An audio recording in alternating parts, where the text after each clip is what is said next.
'cause every little thing's gonna be alright.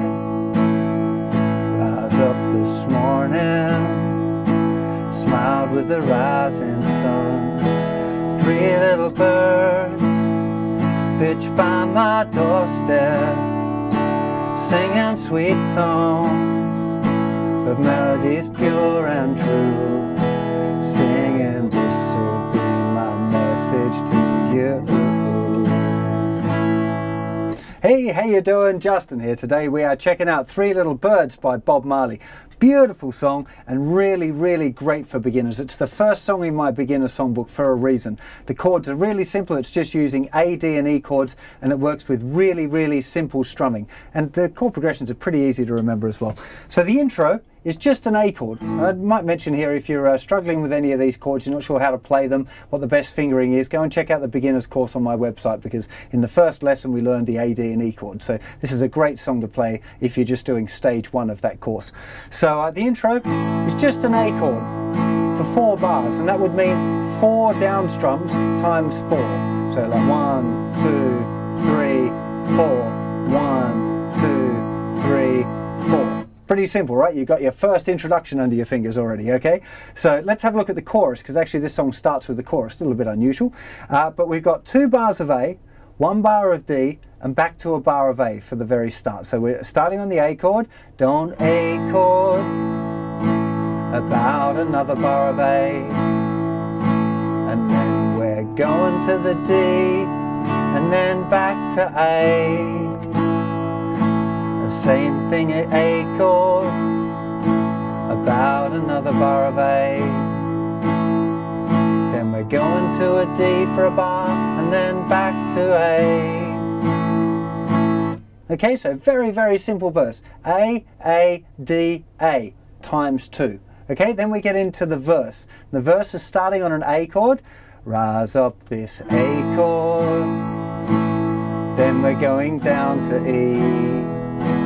Back to A, and then to D chord, back to A chord, then we're going all the way down to D, then it's D for a bar, back to A.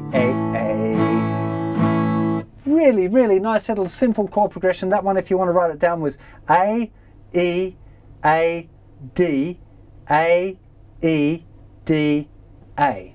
Okay, so it's really helpful to write chord progressions down just like that in a really simple form. It saves getting confused or whatever. And if you're practicing the strumming, the big trick here with any of these songs, and when you're a beginner, it's the most important thing, is trying not to miss the beat. Okay, so right at the very beginning you're going to be going, don't worry about a thing. And then you're going to go to the D and you're going to go, well, hang on, where's my fingers go? And then we get to the D chord, and then every little thing is going to be all, and then we're going to have to put those fingers there for the A chord. Okay, that's really normal. That's what beginners do. That's how you're going to learn, and it's totally cool. But what you're aiming for is to not miss a beat while you're strumming. So trying to get the A chord, 2 bars, and then don't stop strumming and change to the D. And then back to the A chord. Trying to keep that rhythm real solid, because rhythm's the most important part. Even if the chords go a little bit wrong, if you can keep the rhythm right, you can sing it. And that's a really big deal. If you want to play for a little party or play for your friends, you want to be keeping that rhythm really, really solid so they can sing along. Don't be bothered if you can't do it right away, because I've never met a beginner yet that's just learned their chords and been able to play them straight away. You'll definitely find there's an exercise as part of my beginner's course called 1-minute changes, which is specifically designed for speeding up your chord changes. You just pick 2 chords and move between those 2 chords as fast as you can.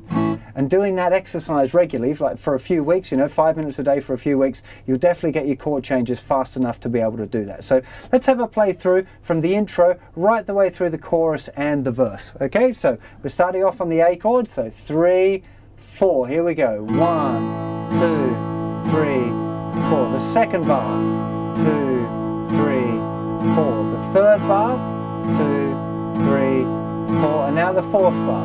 And now the verse starts. Don't A chord, about an A again. And then we're going to the D, back to A. Then it's the same A chord again, and another bar of A. And then we're going to the D, and then back to A. Now we're in the verse with an A chord, going all the way down to E, and back to A, and then to D chord, back to A chord, then down to E again, then it's D chord for a bar, and back to A. Now a couple of other little hints for beginners, things that quite often go wrong with this tune. The first one, when you're playing a D chord, you want to avoid playing the thickest string, okay? So with a D, the thickest string just really doesn't sound good. Now you can either just avoid it and try and pick from the 4th string, so really you should leave out the thickest 2 strings, but if you accidentally hit the 5th string, it doesn't actually sound too bad. It's actually a note in the chord. So if you aim for the 4th string, you accidentally get the 5th sometime, it's not going to actually make a big difference, okay? So that's the first thing. You can use your thumb to reach over and mute the thickest string when you play a D chord. That's what I tend to do. For a lot of beginners, it's kind of a tricky little technique, that one. So, and I do recommend generally for beginners to keep your thumb around the back of the neck, because it'll help build up the muscles in your hand that you need for later on doing like bar chords and power chords and stuff like that. So you might not want to have the thumb hanging over like I've been doing if you're a real beginner. Try and keep the thumb around the back and just use your pick to concentrate on going for that. The other thing, it's really useful, again, it's talked about in my beginner's course, is using an anchor finger. So the A chord, the way I play an A chord and the way I teach it is with the first finger on the 3rd string, okay? It's not the way that I learned to play an A chord, actually. I learned using fingers 1, 2 and 3 all in a line. But this, if you use this fingering with the first finger on the 3rd string, 2nd finger on the 4th string and 3rd finger on the 2nd string, when you change to a D chord, you can leave your first finger down and just move the other 2 fingers. So it makes it a lot easier to change between the A chord and the D chord that way. And also, going from the A to the E, you can leave your first finger down and slide it back 1 fret to get to the E chord.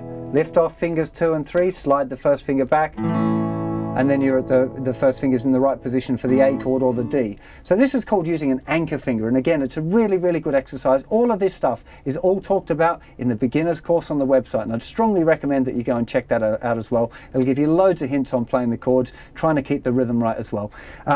Often people want to try and do something a little bit more fancy with the rhythm. And there's quite a few different options. A reggae thing is normally on the offbeat, so you have 1 and 2 and 3 and 4 and the really simple beginner's way of doing that is to use upstroke. So if you think your hand's moving down on the beat, you're going 1 and 2 and 3 and 4 and 1 and 2 and 3 and don't worry about a thing.